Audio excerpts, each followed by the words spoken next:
Dr. Yigal Zibari was raised in West Los Angeles. Almost no one is raised in West Los Angeles. By the way, everyone moves there. But he received his Bachelor's of Science degree from UCLA.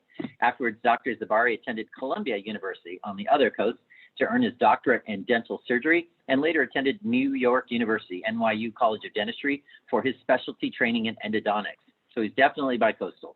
For the past 11 years, Dr. Zibari has been practicing endodontics in beautiful Manhattan Beach, California, is a member of the American Dental Association, the California Dental Association, and the Western Los Angeles Dental Society.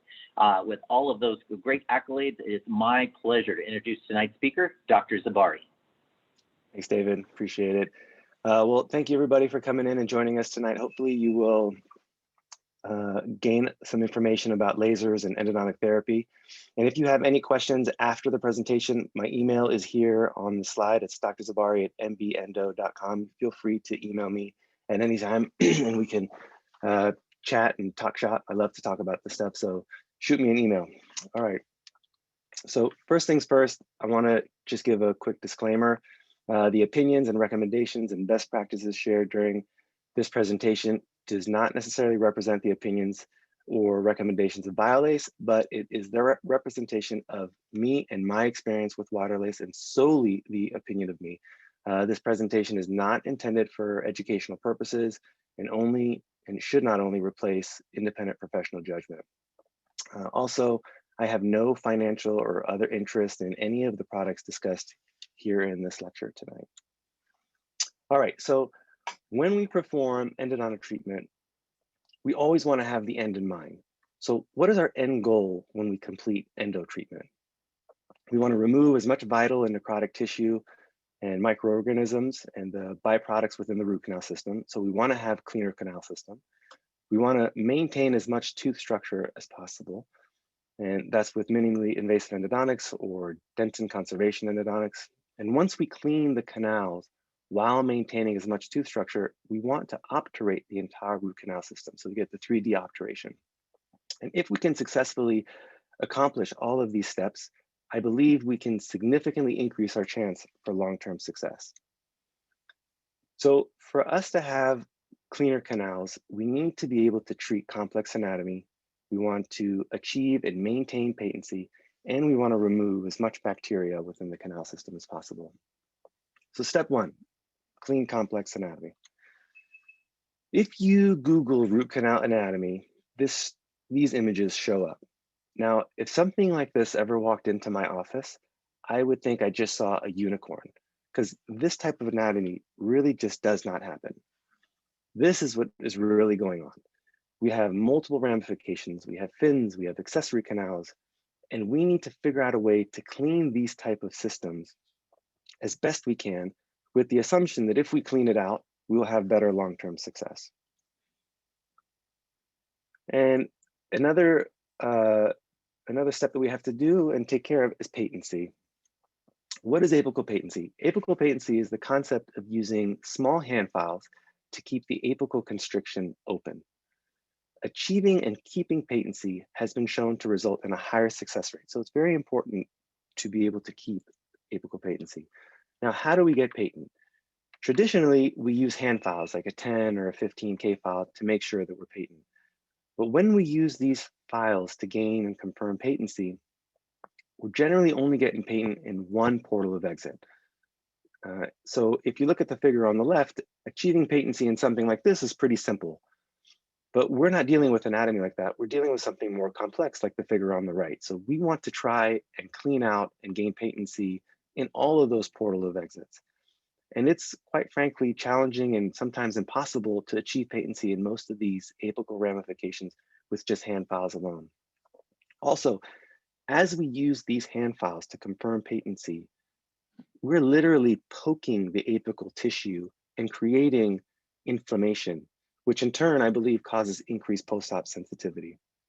And now with the laser, we can achieve what's called laser apical patency. And not only does it get one of the portal of exits, but usually we're able to clean out many of the portal of exits, and we do so while minimizing apical inflammation, which in turn decreases patient post-op sensitivity. And step three, we want to be able to remove bacteria. Now, bacteria is everywhere, and they are one of the most hardiest of organisms. And when they hang around each other long enough, they create something called a biofilm. And a biofilm is a collective of one or more of bacteria types that grow in a multitude of surfaces. And within this biofilm, there's bacteria from the same species and different species. And these bacteria, they transfer genetic information between one another. And when one bacteria dies, the other bacteria uses the dead bacteria as a food source. So what this means is that there is an infinite amount of nutrients for these bacteria within this biofilm. And if left alone, it will forever continue to grow.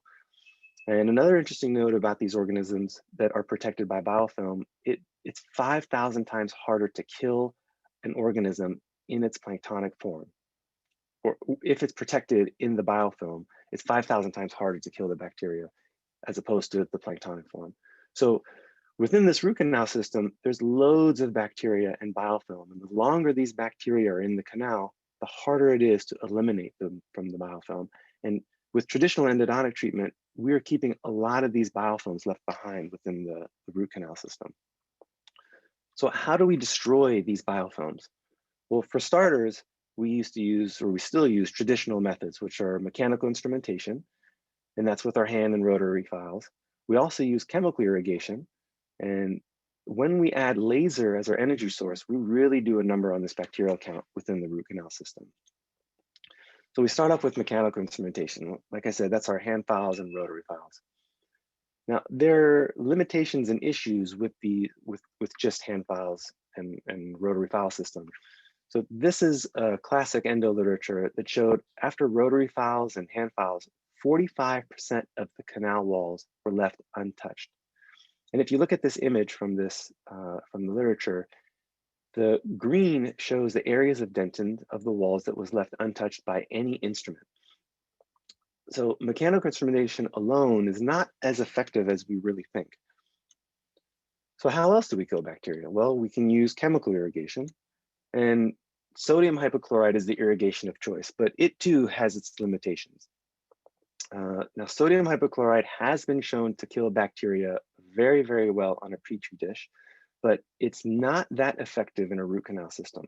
And there's a few reasons why it works better on a Petri dish as opposed to the root canal system. One, bacteria inside the root canal system are not on a smooth or flat surface, but rather these bacteria are hiding inside the dentinal tubules, and the hypochlorite, when used with needle irrigation, cannot penetrate these tubules on their own.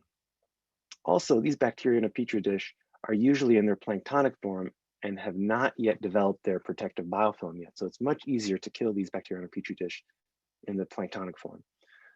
Also, there's a byproduct of the sodium hypochlorite, which is ammonium carbon dioxide.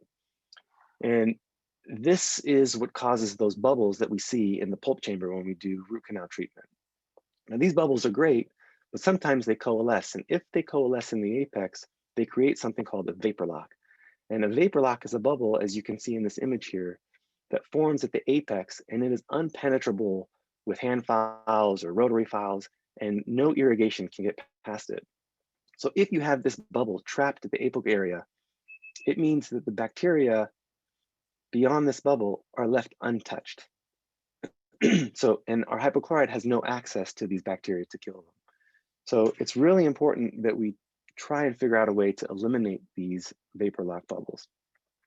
Furthermore, there's a number of studies that shows these limitations with our current irrigation protocols. For example, this one, it shows that 40 to 60% of bacteria was left behind with needle irrigation alone. Also, sodium hypochlorite has a very high surface tension, so that decreases the permeability of irrigation into the canal walls. And lastly, this last article shows that sodium hypochlorite can only penetrate 100 micrometers within the dentinal tubules. And that really, it's only 0.1 millimeters, which really isn't that far. So the questions we need to be asking ourselves is, well, how do we kill these bacteria trapped in the biofilm or within the tubules? Or how do we eliminate the tissue within the main canal system and the ramifications? Well, considering this is a laser lecture, it shouldn't come as a big shocker that the answer to these questions are we can eliminate these bacteria with laser energy. So I'm going to go a little bit into detail of what laser energy does and how I want to discuss how the laser energy acts on the hypochlorite. And this study showed that the laser energy decreases the surface tension of sodium hypochlorite. So if it decreases the surface tension, it means that it increases the permeability into the canal walls. And as I mentioned in the previous slide, with needle irrigation, the hypochlorite can only penetrate 100 micrometers into the tubules, but laser activation, the hypochlorite can penetrate 900 micrometers, which is nearly 1 millimeter. Now, if you think 1 millimeter, it doesn't really sound like a long distance, but it's almost the entire length of the circumferential root dentin that's around the canal. So what does that mean clinically to us? If the hypochlorite gets deeper into the tubules, then it has more ability to kill bacteria hiding deep in those tubules. So we can assume that if we kill more bacteria in the root canal system, then we have a greater chance for long-term success with our treatment. Now, what does the laser do to the biofilm? Well, with the laser, we can get irrigants to the individual bacteria, but how does the laser destroy the actual biofilm? And we know that it's much harder to kill the biofilm than it is in its planktonic state. But with needle irrigation, we know that it doesn't really do much, if anything at all. And previously, we heavily relied on mechanical instrumentation to remove the biofilm. But we know that we leave nearly 50% of the canal walls untouched with our file system. So we need to figure out a way to get to that biofilm. And let me give a little bit more background about biofilms. There's two types of bonds of these biofilms. There's a cohesive bond and an adhesive bond. And the cohesive bond is the bonds of the organisms within the biofilm. And an adhesive bond is the actual entire biofilm attached onto the dentinal walls. So when we have a laser activated irrigation, this can actually help break up the cohesive bonds within the biofilm, which exposes the underlying bacteria into its planktonic form. And then we know that the bacteria in the planktonic form is easier to kill. But also the laser activated irrigation can also just dismantle the adhesive bond from the dentinal wall. So it detaches the entire biofilm off the dentinal wall and then flushes it out of the orifice. So how do we achieve this? The laser, what it does, the mechanism of action, it creates a bubble and that bubble explodes. And then it creates another bubble and that bubble explodes. And it does this many, many times. And it creates this cavitation process like a jet stream. And here's a little video. Let's see if I can get it here. And you could see these micro bubbles causing this acoustic wave. And it's like a jet stream that just essentially is scrubbing the walls. Let me play this again. And then the force of this cavitation process with the irrigation is what helps breaks up that cohesive bond and the adhesive bonds within the biofilms. Now, if you can imagine this going on for 30 seconds within this jet stream going on for 30 seconds within the canal, it really disrupts the microbial community and cleans out the canal system really well. Here is a video. This shows how the laser energy just flushes out the irrigants from within the canal. And this is just a cross section of the tooth with food coloring in. And you can see how the laser, they're withdrawing the laser tip. And you can also start to see the cavitation bubbles in there. And you can see it's flushing out the irrigants in there. Now, the light that you see here is an aiming beam, similar to like the light at the end of fiber optic in our high-speed handpieces. So that's not the actual laser coming out, laser energy. But you could see the cavitation bubbles, and now after 2 passes, all of the irrigants has been flushed out and replaced, and the food coloring is not there anymore. So previously, the laser tips were only end firing, but BioLace developed a radial firing tip, which allowed the laser energy to be released circumferentially. So now we're able to affect the surrounding canal walls, which is extremely helpful when we want to use this within the root canal system. And there's a number of studies that shows that how these tips are really impressive. And this study shows that the Ermium-Chromium YSGG laser tip, laser with the radial firing tip, is a suitable tool to kill bacteria and remove smear layer within the canal wall. And this is really important because once you remove the smear layer, you're exposing the dentinal tubules. And since we have decreased surface tension of the hypo, which increases the permeability of the irrigant, then the hypo can now gain access and penetrate into the tubules where the bacteria is hiding and kill back more bacteria. Here's just an image of smear layer removal and the dentinal tubules exposed. I think we've all seen these types of images before, but it's really impressive that the laser energy can do that within 1 to 2 minutes in the canal system. This is another image of the radial firing tip. And this animation shows how 85% of the laser energy is released laterally, and only 15% of the energy is forward energy. So the clinical importance of this is that the minimal forward energy decreases the risk of any damage to the apical tissue or creating any hypochlorite accidents. So when you use this tip in the canal, we can use this tip with confidence and with most irrigants remaining within the canal system, and it helps eliminate bacteria with the added bonus of decreased post-op sensitivity. And here, so, this exemplifies the minimal forward energy. And here, it's a really cool video that demonstrates that the bottom here, that red area at the bottom, is gelatin. And if you look at that white line as our marker, you will see that the gelatin does not get dissolved. But you could see the cavitation process and the jet stream occurring within the irrigation. And here it'll come down again, and but you see how the gelatin remains practically unaffected. And this is good for 2 reasons, and I keep harping at this, but it minimizes the hypochlorite accidents, but most importantly, it also decreases post-op sensitivity, which I see so often now with my patients where they just have minimal to no post-op sensitivity from endo treatment. So this is a very wonderful and safe tool to use in our endodontic treatment. It's going to do another pass here. Once again, that's just the aiming beam, but you can really see the cavitation process happening and scrubbing the canal walls. All right.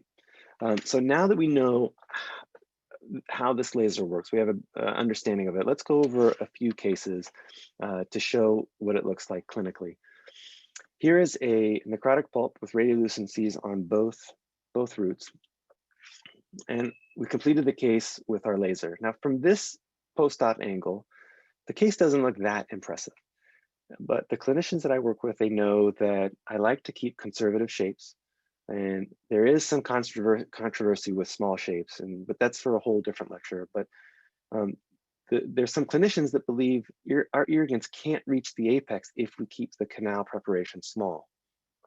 So you can see here that these are relatively small canal preparations, which it's obvious to me that it helps conserve tooth structure, which helps maintain structural integrity of the tooth, and I believe decreases the risk of root fracture. But the question here is, did we get our irrigants to flow to the canal system to help kill bacteria and remove and dissolve the tissue? And you could look from this angle here on the right. I believe with the aid of the laser, we were able to do that. And you could see all the apical ramifications. Let's see if I can see all the apical ramifications here that were captured, but take a look in between the mesial canals. And this is a middle mesial canal that started from the mesial lingual and went to the mesial buccal. Now, no instrument was placed in there. All I had was activated irrigants that helped remove tissue and that allowed the sealer to fill that space. Now, most retreatments that I see in my practice are either MB roots of upper molars due to the untreated MB2, and next is mesial roots of mandibular molars, which is probably likely due to the untreated canal anatomy that we're missing all the time without the use of some form of activated irrigation, which ultimately leads to failed root canals. Here's another tooth, tooth number 15. It is a necrotic case. And you could see here that the canal shapes were, I didn't over enlarge the canals. They're really the similar morphology of what it was previously, but you could see how there's a few in this angle, there's a few apical ramifications that were captured. But if we look at this next slide, you could really see that on that palatal, I was able to clean out that that canal space with the use of the laser. So I think this is really, really helpful to be able to uh, remove debris and kill bacteria, and I believe it helps with our increased success rate. Now here's a tooth number 3, and I did tooth number 5 pre-laser, the root canal tooth number 5 pre-laser, and it turned out okay and it's successful, but patient came in soon after for tooth number 3, and it looks like just an ordinary tooth number 3. But once the post-op was done, you could see that there's a lot of different, accessory canals here and the fireworks here and here and here. Now, if I did not use the laser, I most likely would not have been able to capture this, and I would have left a lot of bacteria within the root canal system, which ultimately would have left a potential failure of the root canal. Here's another one. Tooth number 31 was completed by me as well. That was pre-laser also. But then he came in for tooth number 29, and you could see here that there's a lot of accessory anatomy that I didn't get with hand instrumentation, and I just relied on the laser. I can't imagine all the anatomy that I missed previously before I used the laser, because this patient obviously had aberrant anatomy in a lot of these canals, and the previous patient as well, that I probably just didn't get without the use of the laser. And this is just seen in they're just all over the place on a lot of these cases that I do. You could see in all of these cases, there's apical canals and lateral canals that are just filled in the 3D obturation that's completed with the use of the laser. And one thing that I didn't see very much of pre-laser was mid-root lateral canals. And now they just seem to be popping up all over the place. And you can see here that I'm quite frankly surprised when I don't get any accessory anatomy after a treatment now. This is interesting. So curves, I was always told many years ago that by the naysayers of laser, oh, well, lasers only work in straight canals, or they don't go around curves. And it needs to be a straight tooth number 8 or 9 for the laser to be really effective. And I believed it because I didn't know what else to think until I started using the laser myself. And here you can see, this is my working length file. I wasn't able to get patent. I couldn't get to the apical area of the canal, but with the use of the laser, I went right around that curve. And I would have left that tissue, or that I would not have been able to clean that area out if I didn't have the laser. Now, this is a really interesting case. Lorena came in, and I did the root canal pre-laser, and I thought I did really well. I was pretty excited. I thought I knocked it out of the park. I got all these accessory canals. And she came in 1 month after this treatment was done, and she came in like this. She had a buccal sinus tract, isolated probing depth, and I told her that this tooth is likely fractured, probably needs to be extracted, and the patient just refused to take the tooth out. She asked me to be placed on antibiotics, so I put her on antibiotics. After a 10-day course, she still had discomfort. I reduced the occlusion. I tried just about anything I could not to take the tooth out. And then I just recently got the laser as a trial period, and I thought, let me just give it a go. And what I did was, I didn't retreat the case. All I did was I took a perio laser tip and I placed it in the sinus tract, and I placed it in the probing depth. That's all I did, just the laser in the sinus tract and the probing depth. And she came back 2 weeks later. Oh, let me backtrack. Well, she came back 2 weeks later asymptomatic. But the night of the treatment, I called her to see how she's feeling, and she said she's totally fine. So she had antibiotics, reduced occlusion. I put on a quick splint, and nothing resolved her discomfort. But a few hours later, after I used the laser inside the sinus tract and the probing depth, all her symptoms resolved. She said the tooth feels fine, no more pain. 2 weeks later, we got a really nice result. The sinus tract was gone, and I did not probe at that time because I wanted to give time for the attachment to reattach to the tooth. But she came back in 3 months later, and as you can see, the sinus tract is still resolved, and now it's a 2 millimeter probing depth. So we have a really nice result, and this is what really made me a believer that I wanted the laser in my practice. Not only can you use it in endo, but you can use it externally outside of the tooth in perio defects as well. or potentially with fractures. Now I have to assume, or I assumed that this tooth was fractured. And the only thing that I can grapple with is that the laser, that cavitation of acoustic stream of irrigation went inside that external fracture. I don't know if it did or didn't, but I assume that it did, and it cleaned out that fracture space, and it allowed for healing to take place. So then this patient came in, and this had a 12 mm probing depth on the lingual. And I told the patient, this is fractured, it needs to be taken out. Patient refused. So I did the root canal, but if you look at the sealer tract that happened right there where the red arrows are, I think that sealer went into the fracture. And I believe, once again, I feel that the laser was able to, with that jet stream and the acoustic effect of the irrigants, clean out that fracture and at least give some more time for us to keep this tooth and to kick this can down the road. Okay, so how else can we use the laser? I know we can use it in endodontic treatment, but we can use it periodontally. And this tooth, I mean, there's practically no coronal tooth structure. There is gingival overgrowth. Isolation for restorative on this tooth is going to be a nightmare. Matrix band is not going to have it's not going to be able to go around this tooth, or a copper band would be extremely difficult, at least in my hands. And he pleaded with me to try and save this tooth. And I was really urging him to try and take it out because there's just so many strikes against this tooth.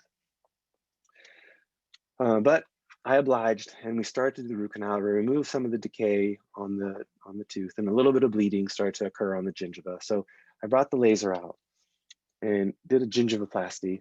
And what that does, it removes the gingival overgrowth, but it also creates hemostasis. So during this entire root canal treatment, there was no bleeding coming into the root canal system. I didn't have to do a pre-endo buildup or put some form of matrix or anything. It was just, there's hemostasis throughout the entire process. And then I didn't have to, because I had really good isolation, I didn't use a matrix band or a copper band. I just built it up freehand into a big blob. And then I prepared the tooth. And this is what it looked like after I prepared the tooth. And the bleeding on that distal is from my burr that went around to do the crown preparation. And then here you could see the pre-op again.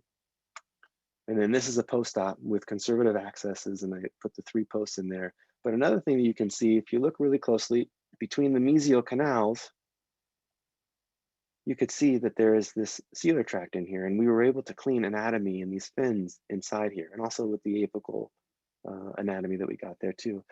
And I used to do recalls on all my patients, but since the pandemic, patients really didn't want to come in to the office if their tooth was asymptomatic. But this particular patient just, he showed up, and I was able to snag a recall. This is a 6-month recall, and you could see that the bone is healing just nicely. So, you know, with the conservative shapes, with the minimal tooth structure remaining, the tooth is healing. So it's really, really nice. And this is a case that really, really piqued my interest with the laser. And this is the epitome of how we can use the laser in our practice. Here we have an endoperio disease, and this patient came in, he had clear aligners. It wasn't Invisalign, it was a different brand. But on his last aligner, he noticed that his tooth was extremely loose, and he noticed the buccal sinus tract. So he came in to see me, and this tooth, when I say flapping in the wind, I mean, it was really flapping in the wind, just mobile. You could probably pull it out with my fingers. And I told this patient, this is going to be taken out, but he pleaded with me. He said, this is my front tooth. I can't take it out. I don't want to take it out. So I said, okay, well, let's just give it a try, because worst case scenario, we're in the same position we're in now, and he'll just have the tooth taken out. But you can see here, there's the buccal sinus tract. There is the significant probing on the buccal. There is, on the lingual, there is this talon cusp or dens. There's also a lingual groove, which is usually the kiss of death for any anterior tooth. And then on the lingual, the probing depth, it just hubs out. And on the radiograph, you can obviously see that there is there's a lot of bone loss here. But what we did, we started the, oh, here's the cone beam. You could see here on this view where this bone is gone, the lingual plate is gone. On this view, it literally is just floating in the gingiva, and it's just not in good shape. But he wanted to save it, and I'm glad he wanted to save it. So he came in, we started the treatment, and what I did was I took there's a perio protocol within the Waterlase system, and I used that perio protocol on the buccal gingiva, right here on the buccal gingiva. I placed also the tip inside the buccal sinus tract and within the probing depth. So I just swept this tip inside the probing depth internally and on the root surface and inside there. Then also on the lingual, I did the same thing. So on the lingual gingiva and within the probing depth. Started the root canal treatment, placed calcium hydroxide. Patient came in 2 weeks later. You could see how the tissue really healed beautifully. I still, at 2 weeks, I did not do any probing depths because I wanted to let the gingiva reattach. But he was asymptomatic and the sinus tract has healed. So we decided to complete the case at the 2 week mark. And he came in, so here's the pre-op. I just wanted to show this again. He came in for a 3-month recall. And you could see here, look at this bone growth. It's really significant for 3 months. This is really impressive. Yes, there's a little bit of vertical bone loss on that distal, but that's probably due to the lingual groove, and it probably will always be there. But here on, you could see this is the pre-op where you had an 8 millimeter probing depth in the buccal sinus tract turned into a 4 or 5 millimeter probing depth. On the lingual where the probing depth just hubbed out, and here it is now a 6. So, and the tooth is now not mobile where it's solid. So I was really impressed and really happy that he decided to save this tooth. And here I wanted to show you the pre-op of the cone beam and then the post-op, a 3-month post-op of cone beam, where you can see here now on the lingual, all this bone has regenerated. And here on the lingual as well, all this bone is regenerated and things, it's a solid tooth. Now, is this tooth going to last forever? Realistically, probably not. But at least we're able to hold on to his anterior tooth. And if it becomes a problem later, we may just be able to use the laser within that lingual groove again and clean it out a little bit better and just move things along and hold on to his anterior tooth. And not only that, I think now if the tooth does have to come out, he may be a better candidate for an implant. Whereas before, when he had all that that bone loss before, it was a lot more, it would be a lot more challenging to place a bone graft in there. So let's move on. Okay, so this is interesting to me. Now I found that I can remove separated instruments with the use of the laser in the canal. Now, with regards to using the laser to remove separated instruments, this is not, it's not FDA approved. The laser is not FDA approved for removing instruments. And once again, I want to add a disclaimer that I am only representing myself. This is not endorsed by Waterlase.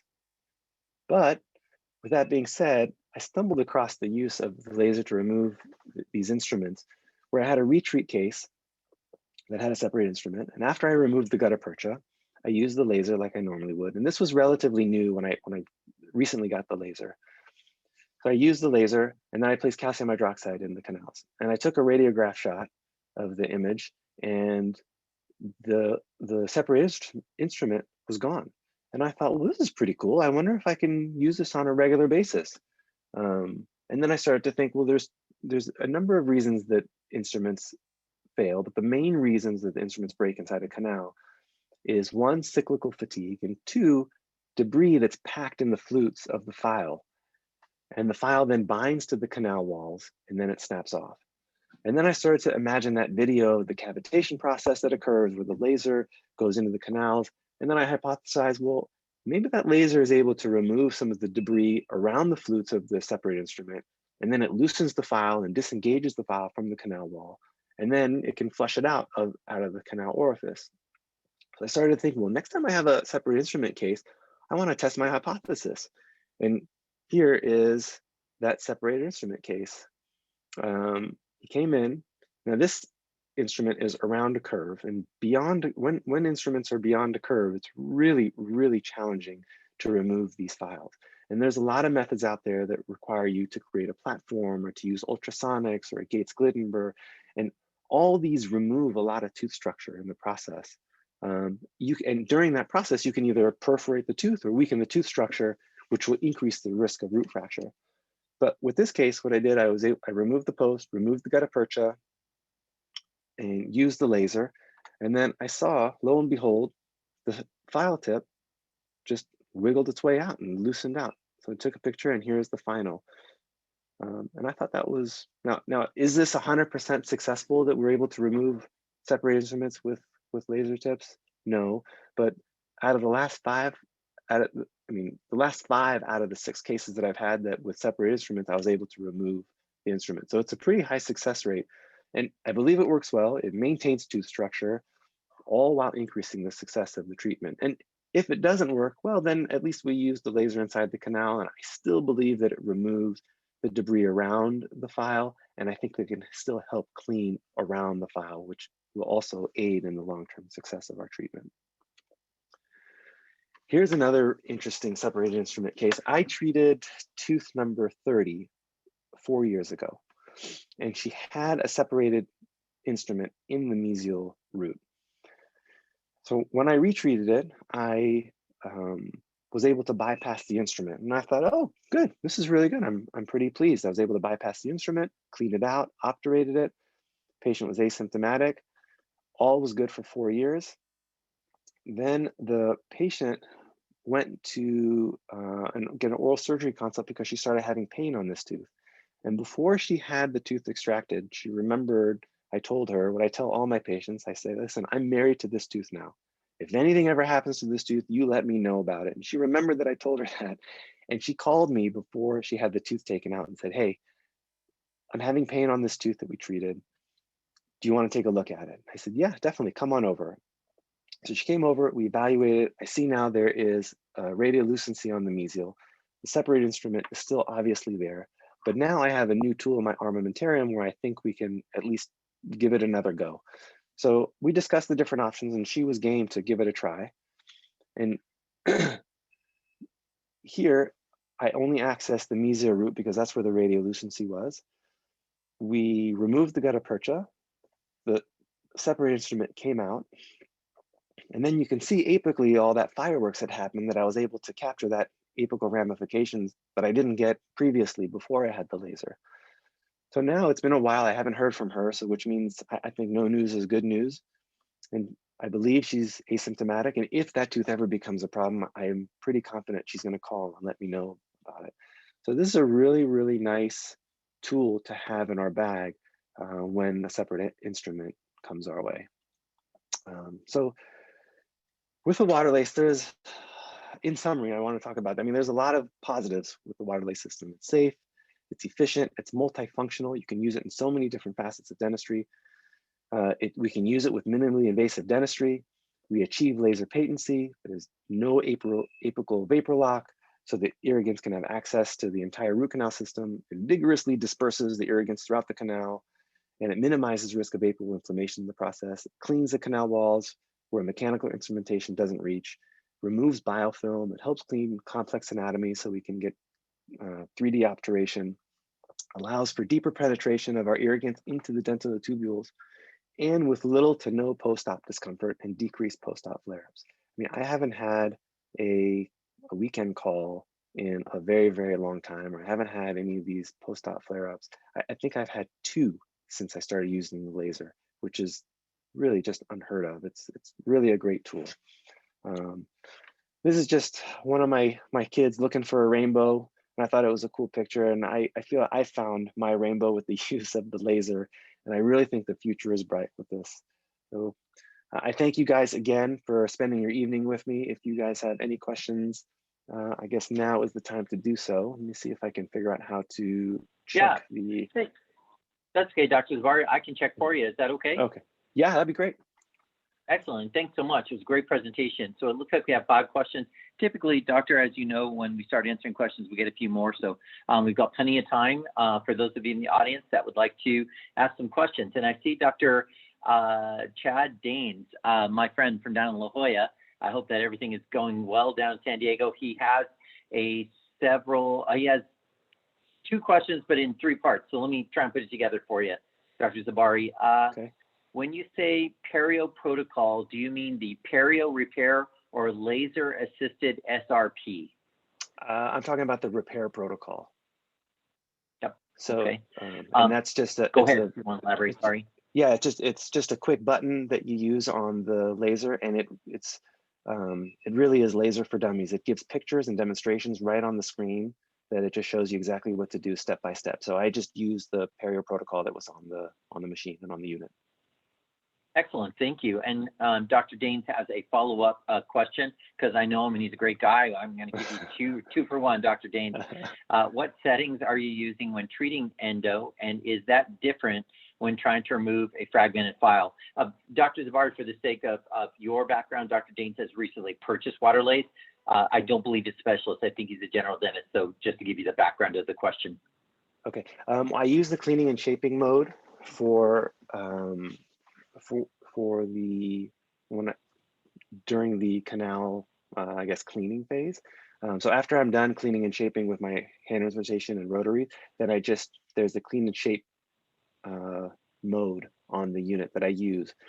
And then if you want, I can elaborate on my protocol. You can give me a call or shoot me an email. We can discuss the protocol that I use for the cleaning. And then with the laser, I just use the same setting as cleaning and shaping, but I want to make sure that I can bypass the instrument. And then I just do a number of passes within the canal. Once I do a number of passes, if the instrument has not removed, then I will try and use a hand instrument again to try and remove the instrument. Usually it doesn't happen, but it just loosens up the file a little bit more. And then I use the laser again inside the canal, and it most of the time flushes it out.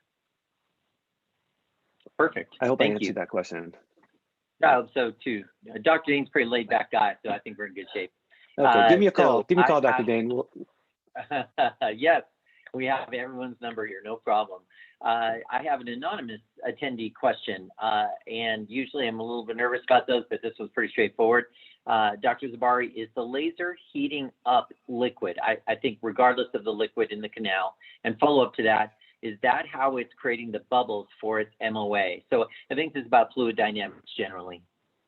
Yeah, it does create heat, but when you have water and air, it decreases the heat. So it doesn't cause any heat damage. And the bubbles are created, I think, just with the laser energy. I'm not sure of the mechanics of how the bubbles form. I just know that it does form. I guess that may be a question for the research and development team. Yes, we certainly, speaking as a member of the Waterlase team, can provide some support to that. So should anyone that can claim that question, because it is anonymous, we have some follow-up links and things at the end of this. If you want to send us the question, we can give you the research and science behind that. Does that sound fair, Dr. Zibari? Yeah, that'd be great. Excellent. So the question is from Sony Thomas. What sealer are you using? I use Kerr EWT. How you doing, Sony? Hope all's well. But I use Kerr EWT sealer. The Kerr organization for a number of years, so I'm very happy to know that, Doctor. Excellent. The next question is from Joel Gould, and the question is, Dr. Zibari, do you use it for every case now, the laser? Yes, every case on every patient, every time. Every time they're in my office, I will use it. Excellent. And so I would say second to last question, the last one I'm not sure we're going to be able to answer, but I do open it up if you'd like to. Oh, there's another one. Perfect. So we definitely have a few minutes. So if you are in the audience and would like to get some questions, we definitely have time to get to them. Well, one of the events here this evening that we'll actually get to all of them. So it's great. But this is from Dr. Davich. Dr. Davich is out in New Jersey. He's a new Waterlase owner as well. You may know him. Yeah. Dr. Zibari, he said, very nice presentation. Said hello, by the way.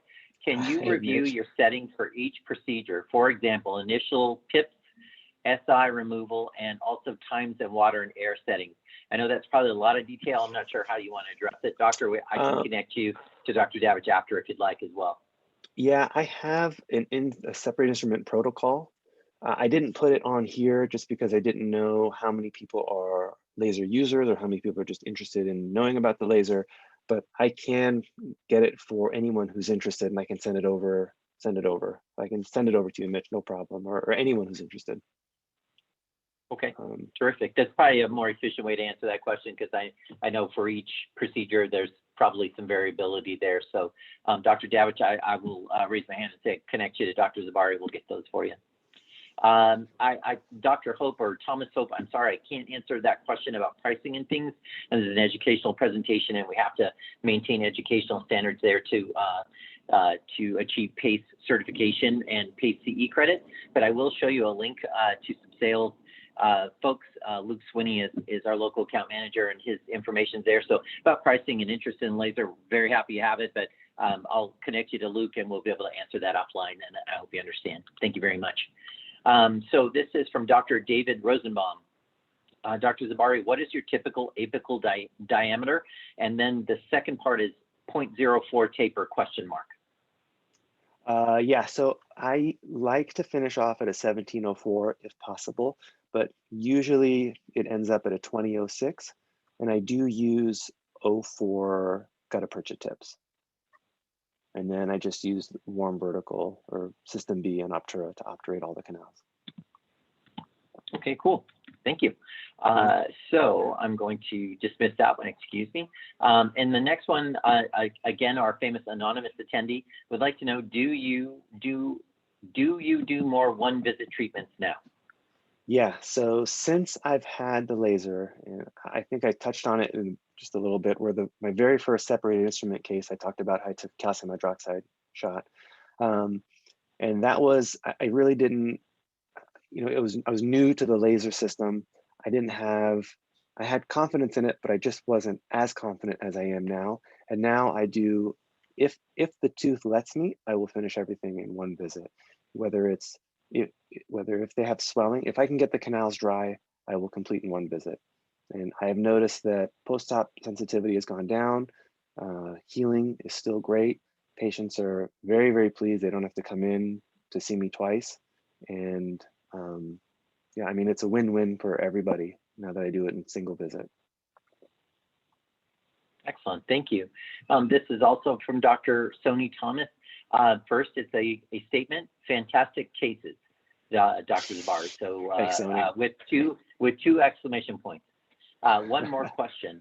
What about the issues with microledging? How are you avoiding that? And any issues with cone fits, if I'm saying that correctly? Yeah, so, okay, so microledging, in the beginning, it happens to everyone. There's just no way around it. Everyone's gonna get it. There's a learning curve with it, but I don't even consider it. It's not even on my radar anymore. You get used to, you understand the process. You get used to the tactile feel of the laser when it's actually activating the irrigant or it's activating the dentinal walls. And you really, the more you use it, the more your hands know when it's activating which one. I don't have any microledging anymore. I have no issues cone fitting. I may have had it, I did have it in the very beginning, but that has gone and I'm not worried about it now. The way I guess the way I've stopped it is if I notice that it's activating, the laser is activating the dentin, then I will withdraw the tip just a little bit faster until the laser tip is loose within the canal. And then I know that it's only activating the irrigation. So if you're hanging out in one particular spot for a long enough time, you will create ledging, but it just doesn't occur anymore. And I don't have that issue. I haven't had that issue for over probably 2 years now. Excellent. Thank you for the answer. Let's see here. Next one would be, Doctor, how do you manage using your laser and microscope together? Is it an issue at all, especially with reflection and eye protection? So I don't use eye protection because this particular laser, the energy that it emits only goes out 4 inches. So my assistant, I don't know if I'm supposed to say this or not, but my assistant doesn't use eye protection and I don't use eye protection. We do put it on the patients. And with the microscope, there is absolutely no issue with it. I have an ASI cart on one side, and then I have my laser right next to it. And when it's time to use the laser, I just move the ASI cart over maybe 6 inches, slide the laser unit in, and I just do the my laser protocol, and then I move the laser unit to the side and I bring the ASI cart back. The workflow is just really easy and simple. It doesn't hinder anything. It takes an extra maybe 5 seconds at most to just reorganize my treatment operatory. So it doesn't hinder the workflow at all, and you can use it through the microscope really easily. Actually, I prefer to use it and look through the microscope when I'm using the laser. Excellent, thank you. This isn't, well, it's a question, but it's not really a question you can answer. It's from Tyson Chung, and the question, Dr. Zibari, is why do your root canals look so perfect? Thanks, Tyson. I've had a lot of mentorship from a lot of other clinicians that I've learned a lot from. So I really thank them for who I am today as an endodontist. Terrific answer. Thank you for that. And I love the question. This goes back to Joel Gould. Sorry, Dr. Gould, if I didn't attribute your question correctly. Are there any studies on post-op pain compared to traditional treatment? And have you used it for, I'm going to read it verbatim, doctor, I'm not sure I understand it, for open and med? Yeah, I do use it for open and med. And the studies for post-op sensitivity, I don't know if they're out there, but anecdotally, I know that I have had significantly decreased amount of post-op sensitivity. It's hands down, I have a lot less post-op sensitivity. I don't expect to have post-op sensitivity now that I use the laser. And when I use it for open and med, yes, I still use it. I use it when I open and med, and then when they come in and I want to remove the calcium hydroxide, that laser will flush out all the calcium hydroxide within the canal system. And I know that the canal is really clean prior to finishing it. So yes, I use it for open and med. And no, short answer, no, I don't believe there's any studies for that. But if you ask anybody who uses a laser, they will tell you the exact same experience. They have the exact same experience as I have. That yeah, it's funny you say that, Dr. Zibari. I manage a number of our webinars, including with endodontists, and I just had a long conversation with one of our colleagues, Fernando Meza, who practices with Dr. Vivian Lee out in Washington, D.C., and he is just raving about post-op recovery and patient-reported outcomes. I think Francisco Bonch up in upstate New York saying the same thing. So many of our lecturers and endodontists that use the laser, I would say regularly and primarily, are seeing that same thing as well. So I just wanted to add that to the question. Okay. Yeah. Thanks, David. Yeah, that's true. Sure. A couple more. Our anonymous attendee again, or maybe it's several of them. Doctor, are you utilizing 0.5% or similar low concentration of sodium hypochlorite in the canal and implementing cavitation with laser energy? Question mark. I do both. So my protocol is I use first the water that just comes out of the machine. Then I use hypochlorite within the canal system. And then I use a lower strength. It's a concoction of distilled water, vinegar, and hypochlorite. So it's 0.5 cc's of hypochlorite, 0.5 cc's of white vinegar, and 50 cc's of distilled water. And what that does, that changes the chemistry of the irrigant, so it allows more bactericidal effect. So yes, it is similar to Dakin solution, which is the 0.5% concentration, but I just make it my own in the office. Excellent. So let's see, we've got two more and about time for two more. So I think we're in really good shape here, Doctor. Sorry, I'm just going to find those two remaining questions. There you are. The question, next question, second to last or penultimate, is Dr. Howard Ellis. And Dr. Ellis wins a prize tonight. Dr. Zibari, I'm not sure what I'm going to get for him, but he joins us from the furthest away. So he is in Australia, where it is 1:50 p.m. in Australia, and I also believe that it's summer in Australia. So I can imagine Sydney at 2 in the afternoon on a Friday. That doesn't seem like such a bad place to be. But his question is, if there is an undiagnosed perforation in the canal, will it be more or less irritating to the tissues, assuming here use of the laser? I don't believe it will be more irritating to the tissue. I mean, if, for example, if there's an open apex, I have no issues with taking that laser tip beyond the apex and activating the laser, and that will affect the granulation tissue and disrupt that whole system that's going on apically. I think if there's a perforation, it may do the same thing as well. I know it will clean the area, and I don't think it causes any irritation because you can use these lasers in periodontal defects, and it only helps in the periodontal defects. So if there's a perforation, it's very similar to a periodontal defect, at least the tissue is, and you can use the laser there without any issues. So. Okay, excellent. Thank you for that. The next, actually we snuck another one in. I think we'll still be able to get to both of them. Dr. Jerry Hordwick. So sorry, Dr. Jerry, if I mispronounced your last name, my apologies. What is the size, 15 or 20, etc., and the length of the laser tip? And what's your opinion of molecular iodine as an irrigant or disinfectant? Well, first, the size tip, it's a 25 at the tip. It's a little bit larger than a 25 file. And they come in different sizes, so 25 and then a 30 as well. With the molecular iodine, I've never heard of that, but I probably wouldn't use it. I think just the irrigation protocol that we have now works pretty well. I can't really comment or answer on the molecular iodine just because I don't know much about it. No, sorry. Okay, thank you. No, that's fair. Thank you. Okay, and it looks like we are down to our last question. So thank you very much, Dr. Zibari, for taking the time to answer them. It's right on time, actually. Let's see, this is from Dr. Joshua Williams. In one of the tabletop studies, a gelatin medium was used to mimic the apex. The laser didn't remove the gelatin. Are we to assume that anything similar to gelatin, i.e. pulp, in the tooth or anything harder like biofilms will not be disrupted?